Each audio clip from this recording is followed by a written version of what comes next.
is a great privilege for the Bureau of Justice Assistance to oversee the Law Enforcement Congressional Badge of Bravery program.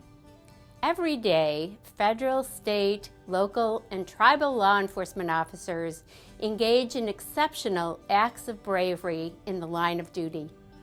These acts often place the officers involved at personal risk of injury or loss of life, the ultimate sacrifice.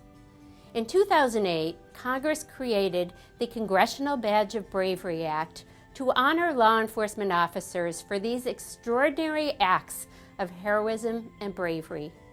This program offers each recipient's congressional members the opportunity to present the Badge of Bravery during individual award ceremonies.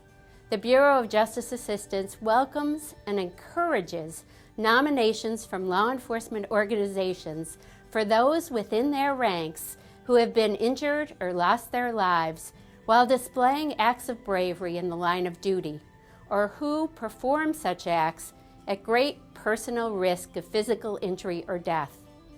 We thank our law enforcement officers for their service and sacrifice. The Law Enforcement Congressional Badge of Bravery Act established both the Federal Congressional Badge of Bravery and the State and Local Congressional Badge of Bravery. As more simply referred to, the Badge of Bravery honors exceptional acts of courage that are performed in the line of duty by federal, state, and local law enforcement officers. Badges of Bravery are awarded annually by the United States Attorney General and are presented by each recipient's congressional members. More specifically, this program was created to honor law enforcement officers who have sustained a physical injury while engaged in their lawful duties, and at the time performed an act characterized as bravery by the agency head making the nomination, and which also put the officer at personal risk when the injury occurred, or while not injured, performed an act of bravery that placed the officer at risk of serious physical injury or even death.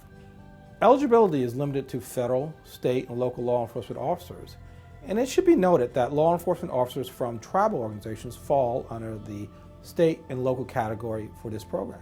In addition to other elements, a federal law enforcement officer is defined as a federal employee authorized to make arrests or apprehensions, carry firearms, and whose primary duties include engagement in or supervision of or the incarceration of any person for a violation of law.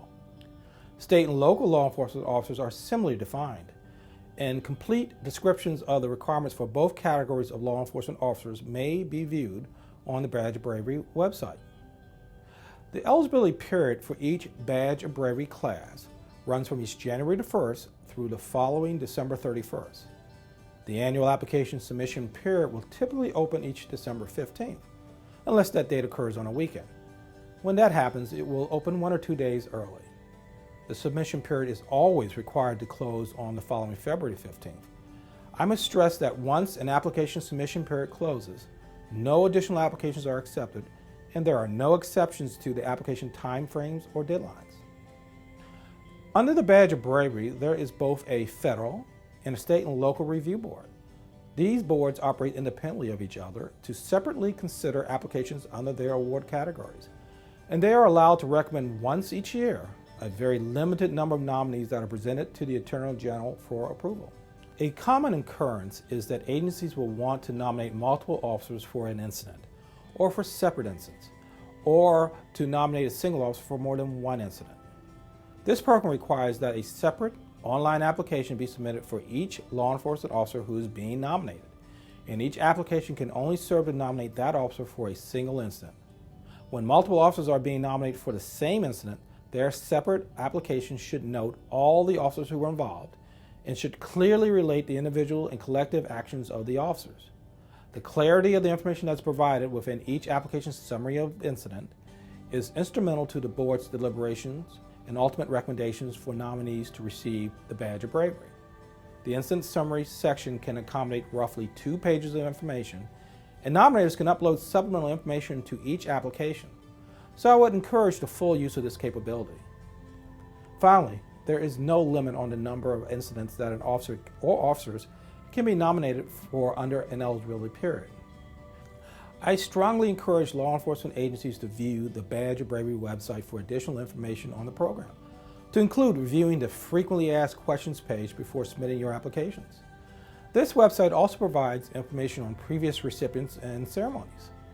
In addition, to address program questions, I encourage agencies to reach out to the Congressional Badge of Bravery office, which is located within the Bureau of Justice Assistance. It takes a special character to dedicate your life in service to your community. And so I encourage law enforcement agencies to submit applications to recognize those exceptional actions for which this program was established. Thank you.